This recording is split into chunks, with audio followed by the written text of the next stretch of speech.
தொல்காப்பியர் கூறும் செய்யுள் உறுப்புக்கள் மொத்தம் 34.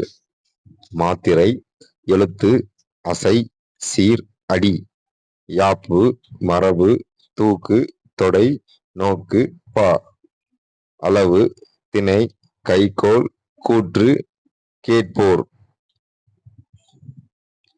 களன், காலம், மெய்ப்பாடு, பயன், எச்சம், முன்னம்,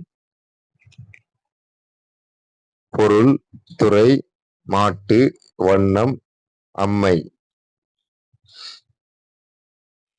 அழகு, தொன்மை, தோல், விருந்து, இயைபு, புலன், இலைபு.